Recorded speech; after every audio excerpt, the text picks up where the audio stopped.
Norma, pela possibilidade de diálogo. Daqui a pouquinho eu estou embarcando, meio-dia, para Brasília.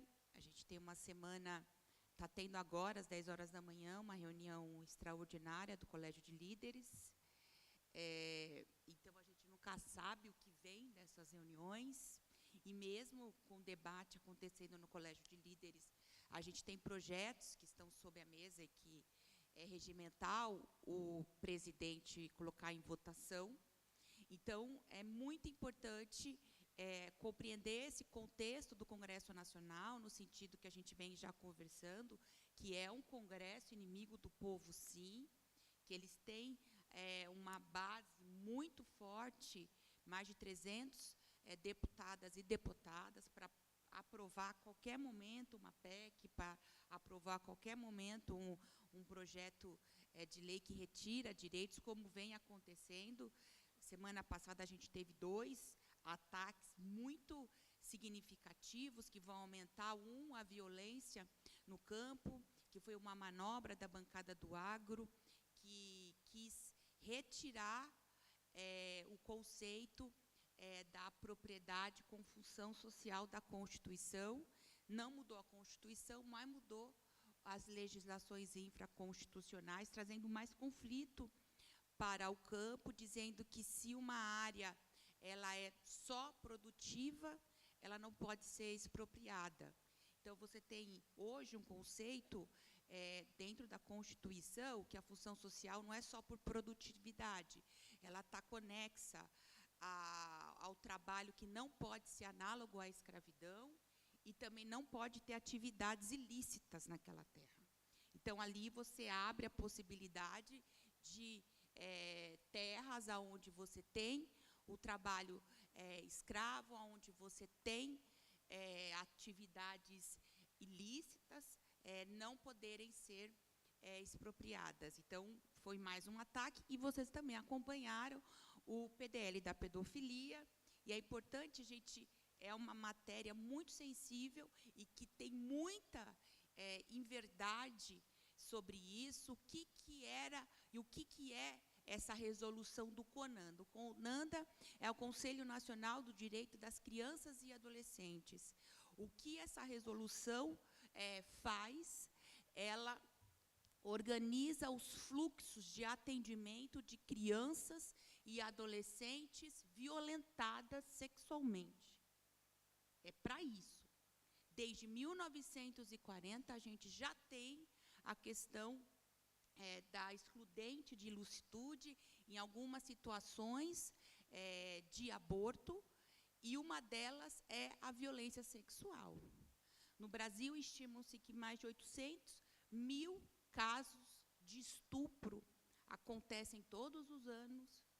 Desses 800.000 casos, isso é o anuário da Segurança Pública Brasileira, 60% são cometidos contra crianças e meninas até 14 anos. 60%. Desses, 80% ocorre dentro de casa. Então, isso associado a essa prática cultural, violenta, absurda, da normalização do casamento infantil, que o Brasil é um dos campeões no mundo, o CONANDA organizou as legislações que já existem para poder ter os mesmos fluxos de atendimento no Brasil inteiro. E foi contra essa resolução, que tratava especificamente dessas situações, do atendimento de crianças e adolescentes, já numa situação extremamente vulnerabilizada, que a extrema-direita, mais uma vez, fez uma política rasteira, dizendo mentiras absurdas sobre como que essa resolução acontecia, e derrubou na Câmara, agora segue no Senado. Mas a gente já fez esse debate no Judiciário, porque eles tentaram judicializar essa questão, e foi derrubada todas as tentativas. Então, assim, é um congresso muito inimigo mesmo das pessoas em uma situação mais vulnerável. Por isso que a Norma falou é muito importante, porque a gente sabe que, historicamente, todos os golpes contra os serviços públicos e os servidores, eles acontecem próximo ao Natal. Assim foram as reformas da Previdência, o Sampaprev, é quando a nossa capacidade de mobilização e organização é muito menor, e eles sabem disso. Ontem mesmo, o Pedro Paulo, que é o relator da PEC, da reforma dessa farsa, da reforma administrativa, falou que a intenção do presidente Hugo Motta é a pensá-la alguma PEC que já está tramitando e ir direto para plenário. Se ele quisesse fazer o debate, ele já teria instalado a comissão especial. Então, provavelmente, é isso mesmo que vai fazer. E já tem um mês que, toda semana, o Hugo Motta tem pautado uma PEC. Toda semana tem uma PEC no plenário, se vocês forem observar o calendário. E essa semana não é diferente. Então, a gente tem que estar muito atento, porque essa reforma, ela destrói direitos de todas as maneiras possíveis. Ela acaba com todas as carreiras, é subsídio para todo mundo, ela amplia os condicionantes de assédio, porque ela coloca mecanismos de avaliação de desempenho com critérios subjetivos. A gente já tem uma demonstração disso no que está acontecendo na rede estadual hoje, aqui no estado de São Paulo. Quem acompanha a rede estadual, seja com gestores, coordenadores, com as professoras e professores, quadro de apoio, sabe como que tem sido a perseguição aos profissionais da educação. Além de proibir, ela muda o artigo 37 da Constituição, que fala dos princípios da Constituição, e lá ela faz uma maldade que não existe mais carreira, porque as carreiras que estão no topo do funcionalismo público, eles ficariam em aberto para a iniciativa privada poder vir mão de obra do mercado, e ainda, para que haja um novo concurso público, o prefeito, ou o governador, ou o presidente tem que apresentar um estudo paralelo de terceirização daquele mesmo serviço, se isso não teria um impacto financeiro menor. Então, é uma abertura total, é um aprofundamento dessa lógica neoliberal, muito séria, muito grave, pior que a PEC 32, porque ela mexe não apenas nos nossos direitos, ela retirando esses direitos, mas ela muda a forma de organização da administração pública profundamente. Então, a gente tem que estar muito atentos, porque eles são capazes, sim, de colocar isso dia 15 de dezembro, ou ainda essa semana, está tendo essa reunião agora de emergência, a gente está entendendo que eles vão tentar calibrar a porcentagem de votos para aquele PL da antifacção, que vocês estão acompanhando também essa discussão, que o Hugo Motta colocou para ser o relator o DERIT, e essa prática, a gente já, que é da educação, a gente já sofreu com Lira também. Vocês vão se lembrar que a gente passou um ano discutindo um novo ensino médio, um ano, quando o governo fez a consulta com toda a população, mandou o projeto para a Câmara. Quando chegou lá, o Lira nomeou como relator o Mendonça Filho, que foi o ministro do Temer, que implementou o ensino médio.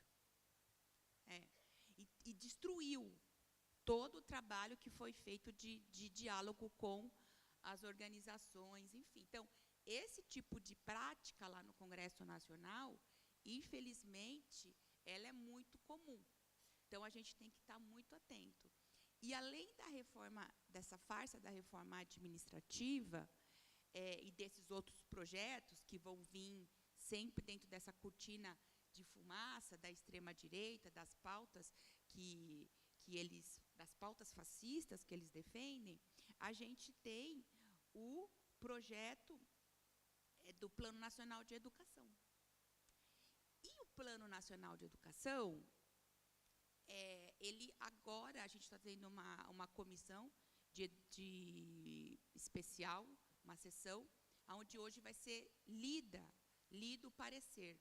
Então, o governo federal mandou o projeto de lei, foi montada uma comissão especial, a presidente é a deputada Tabata Amaral, o relator é o deputado Moses Rodrigues, do Ceará,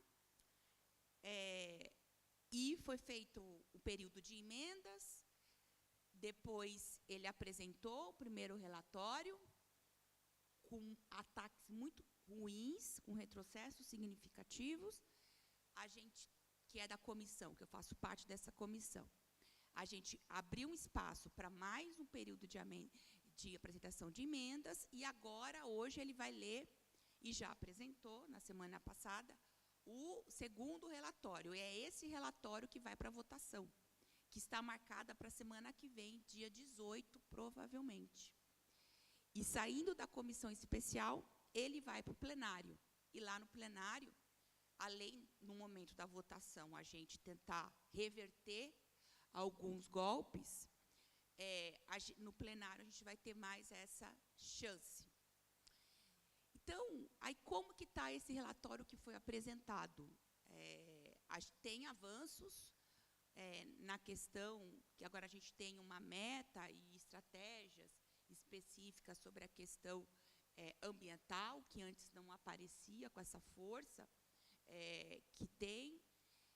Tem alguns outros pontos que vão avançando dentro da construção do plano, mas ele tem retrocessos muito sérios. Eu vou começar citando só um, que é a questão do financiamento. Vocês sabem que uma das lutas históricas de todo mundo que defende a escola pública aqui no Brasil é aumentar o nosso orçamento. O Brasil investe muito pouco em educação. O Brasil investe 1/3 do que a média de todos os países da OCDE investem em educação. A gente tem desafios de acesso, de garantia de direitos à educação. Hoje, no Brasil, vocês sabem, são 68 milhões de brasileiros, de cada 3 brasileiros, 1 foi expulso da educação básica e não concluiu a educação básica. A gente está falando de 68 milhões. Desses, 12 milhões estão aqui no estado de São Paulo. É a maior população de pessoas que não concluíram a educação básica. A gente tem, hoje, só 40% da demanda de bebês e crianças pequenas atendidas nas creches do nosso país. A gente tem mais de 1 milhão de alunos que hoje frequentam escolas sem água potável. A gente não tem ainda uma política robusta dentro das escolas para a garantia da inclusão escolar. A gente não tem uma política que vai considerar todas as questões que precisam ser consideradas quando a gente fala de garantia do direito das populações e da educação indígena, quilombola, ribeirinha, dos povos tradicionais. Então, a gente precisa de mais recursos para a educação. Não tem como a gente fazer uma política de combate, enfrentamento, por exemplo, ao casamento infantil. Não tem como a gente falar de uma política de inclusão, não tem como a gente pensar numa estratégia para que o nosso povo tenha acesso a ler, escrever e aos conhecimentos básicos elementares que estão garantidos no currículo da educação básica, se a gente ampliar os investimentos. Não tem como fazer isso sem dinheiro. E aí, a primeira coisa que eles fazem, e se manteve nesse segundo relatório, é a diminuição da perspectiva do investimento à educação.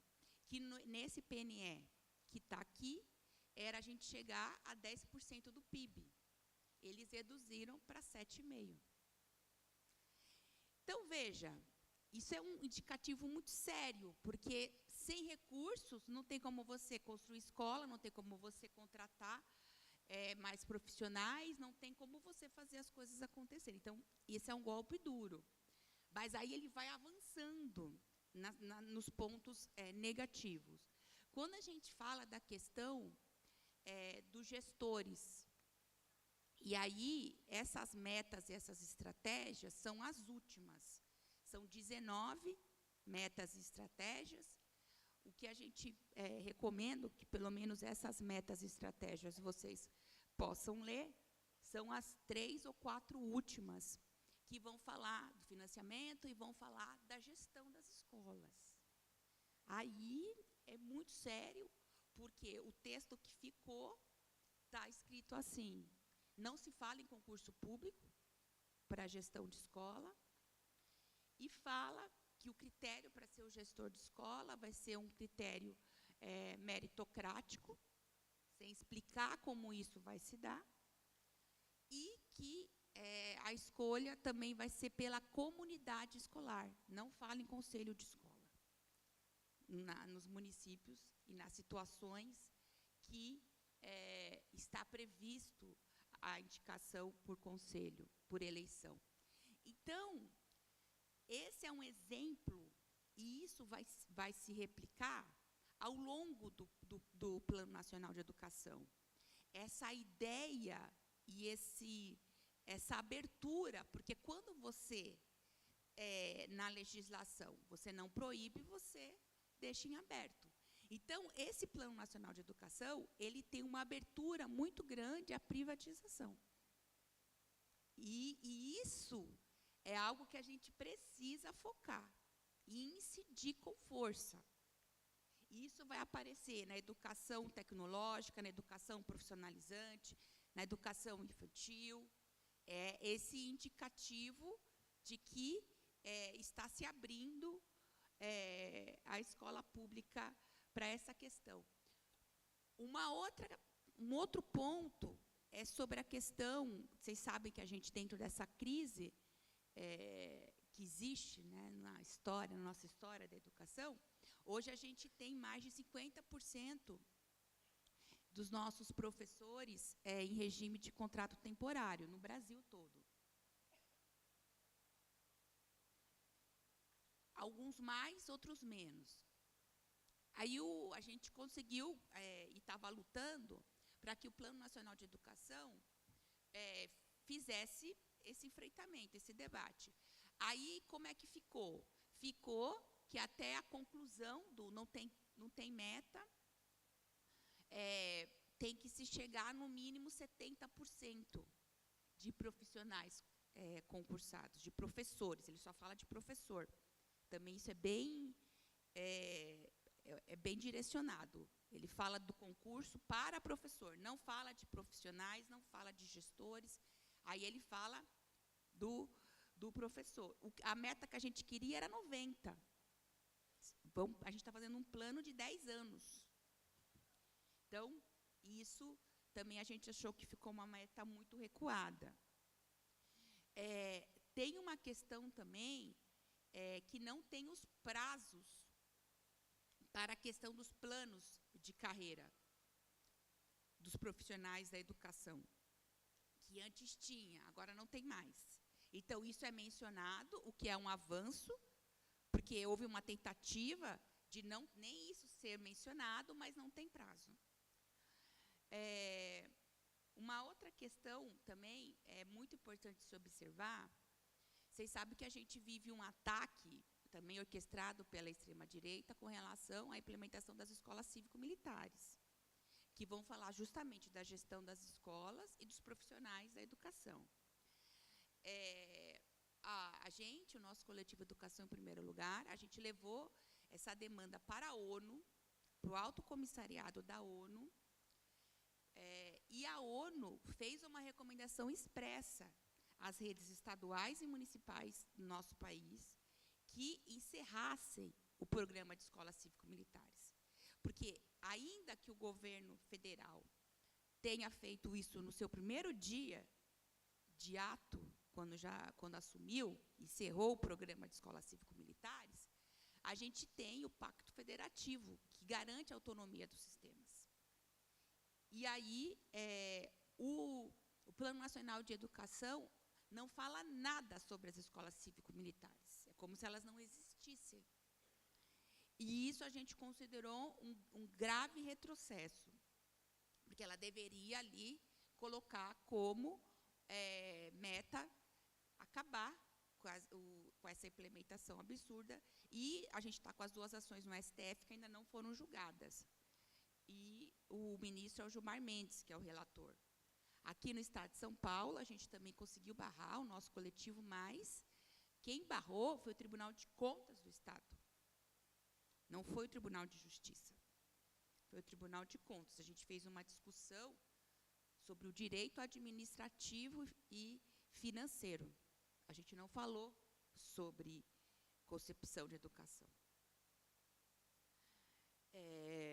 Então, não fala. Então, não falar também é autorizar, é continuar incentivando que isso se propague.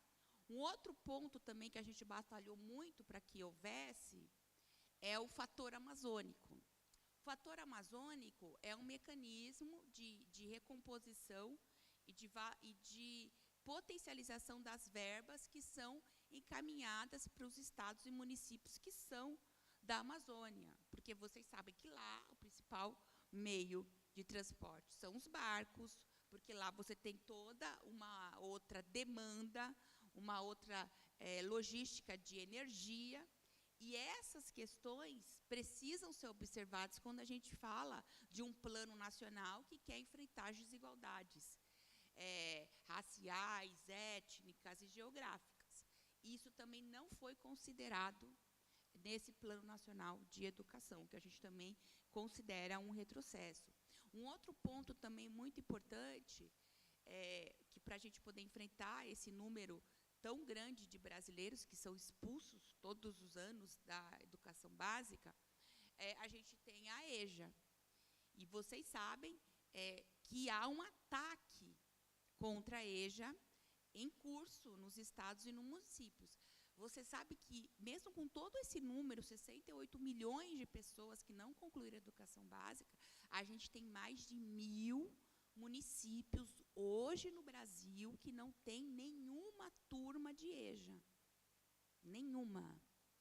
Aqui no estado de São Paulo, nos últimos 3 anos, houve uma redução de 60% das turmas de educação de jovens e adultos. Esse modelo que o governador Tarcísio, que é o inimigo da educação, de escolas PEI, ou das escolas cívico-militares que ele tentou implementar, eles excluem o ensino noturno na organização dessas propostas. E na rede municipal, a gente também vê esse movimento. E uma das batalhas, para quem entende a importância para a justiça social da EJA, é a gente falar da demanda manifesta e da demanda real. Existe esse debate. E aí, infelizmente, isso também a gente não avançou nesse Plano Nacional de Educação. Então, ficou que os estados e municípios vão ofertar a educação de jovens e adultos a partir da demanda manifesta. Ou seja, se o estudante for lá, naquelas escolas polos, e dizer que quer estudar. Não houve avanço, percebe? Porque isso já é o que existe. E a gente sabe que o que a gente precisava é ter uma política efetiva de trabalhar essa demanda real, de fazer um trabalho de chamada pública através dos meios de comunicação de massa. A gente colocou essa emenda lá. Então, meios de chamada pública. Então, ele fala, eu coloquei lá no meu site, está feita a chamada pública. Percebe? Então, isso é um ataque bem estruturante quando a gente pensa no enfrentamento dessas desigualdades. E a gente não conseguiu avançar nesse ponto com relação a ter mecanismos e estratégias dentro do Plano Nacional de Educação que façam com que as redes municipais e estaduais trabalhem, de fato, com a demanda real. Então, essa foi uma questão que a gente não conseguiu avançar. Assim como a gente não conseguiu avançar, e a gente tentou também, na questão dos professores de educação física, que continuam sendo obrigados a pagarem o CREF para poder serem professores. Esse é um debate, e aí, assim como da escola cívico-militar, assim como quando a gente fala sobre quem vai ser o gestor da escola, isso é um debate sobre a função docente. Todos esses projetos são projetos que atacam, desidratam o que significa a função docente. Por isso que tem que ser uma luta de todo mundo que está no chão das escolas. E, infelizmente, os professores não foram respaldados pelo Plano Nacional de Educação e vão seguir. A gente está lutando através de outros mecanismos também, mas não conseguimos colocar que nenhum professor de nenhuma categoria ou disciplina pode ser submetido a um conselho regional para poder ser professor. Quem forma os professores são as faculdades, que são autorizadas e acompanhadas pelo Ministério da Educação. Esses diplomas depois são validados e depois cada rede de ensino tem a sua forma de acompanhamento da docência desses professores. Aqui é a supervisão escolar, além de outros profissionais que fazem esse acompanhamento. Enfim, e a educação infantil.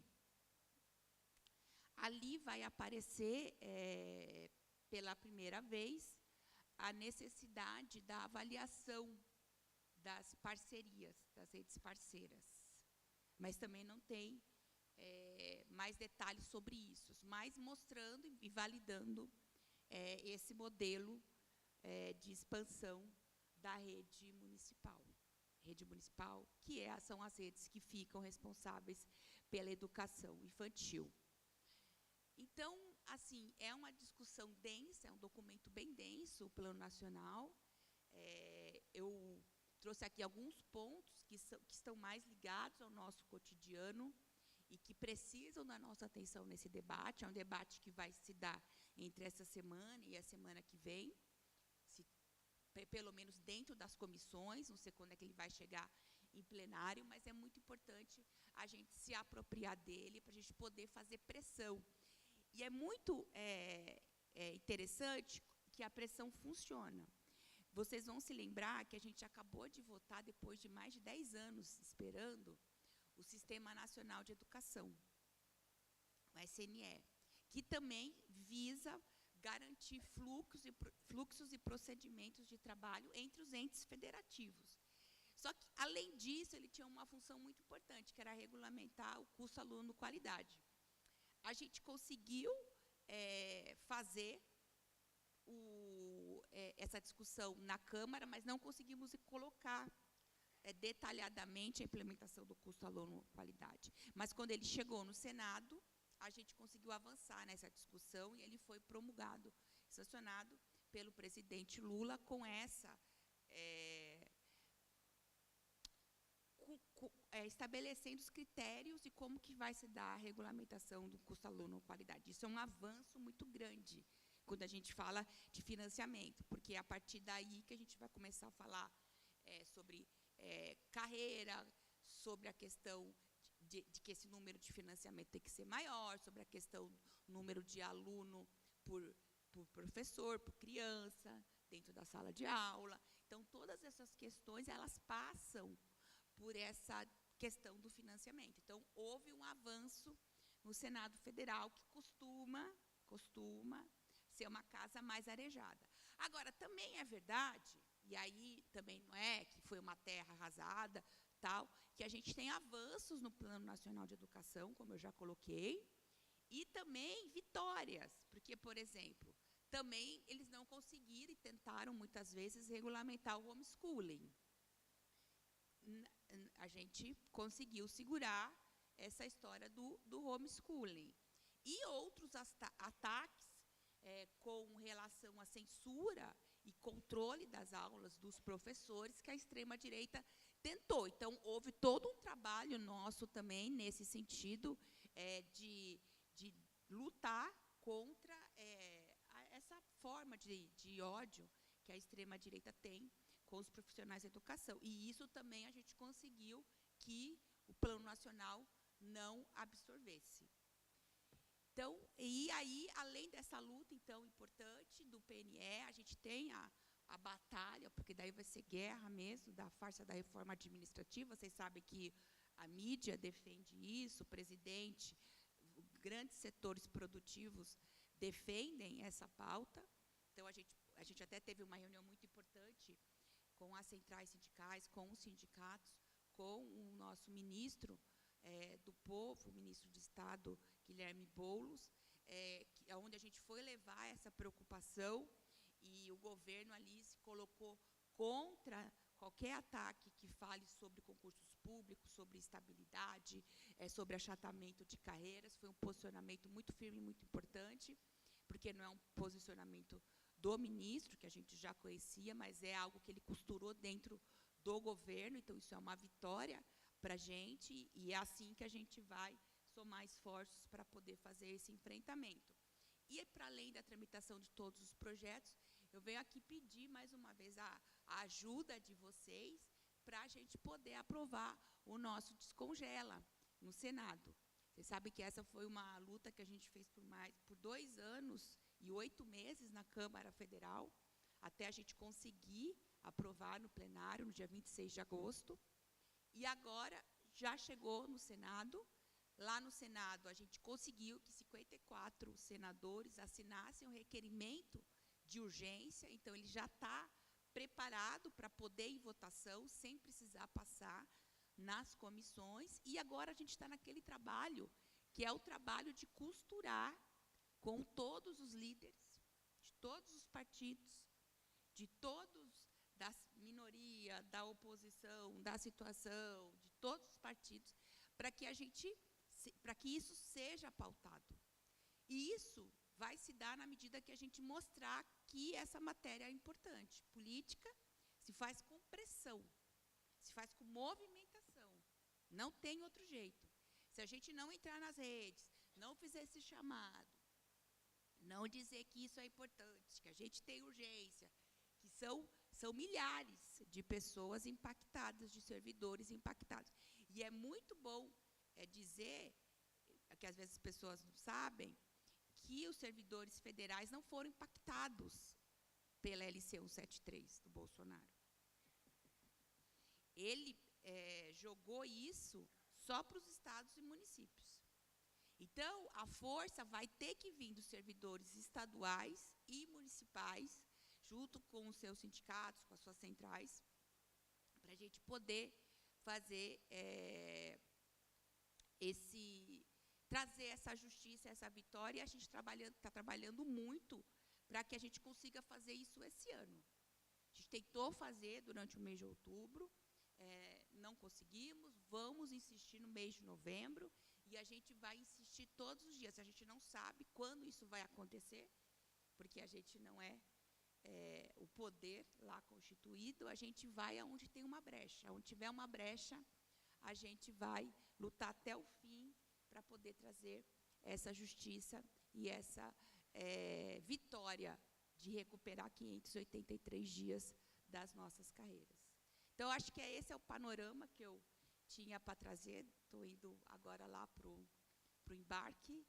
E é isso. Saibam que vocês têm uma representante, uma voz da educação, dos servidores públicos, lá no Congresso Nacional, lutando junto com a nossa bancada, junto com uma bancada diversa também de partidos, porque a gente precisa de muito voto para poder barrar retrocessos, para poder reaver direitos. A gente precisa de voto, e aí a gente precisa dialogar com todo mundo. Então, forte abraço para todos, dizer que a gente segue junto também nessa luta para que essa farsa desse curso, que na verdade é um assédio contra esses 24 diretores, a gente não deixa de questionar, de tentar articular, de brigar na justiça, para que a gente possa ter essa situação resolvida. Isso demonstra,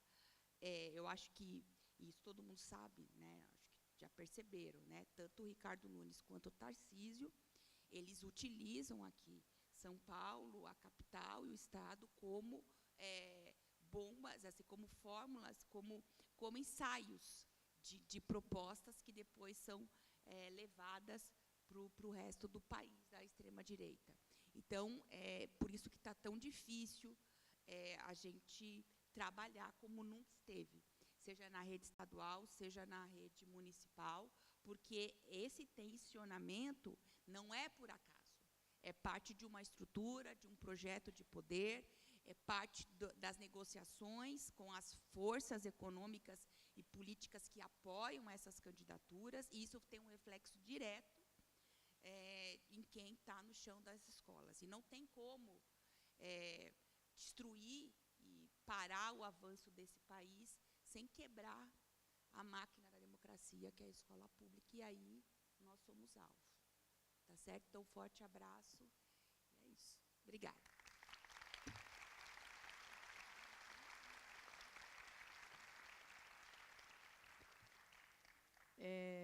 Eu quero agradecer aqui a deputada. Infelizmente, a gente não vai conseguir abrir para perguntas, porque ela tem o voo daqui a pouco. Mas eu me comprometo, se vocês quiserem fazer a Felipeta, as perguntas, eu me comprometo a enviar tudo para ela, para que ela possa estar respondendo para vocês, tá? Eu quero agradecer aqui todo o apoio, todo o trabalho que a deputada está fazendo naquela casa, que eu sei que não está fácil. Nós temos, quando um dia bom de votação, quantos deputados nós temos a nosso favor?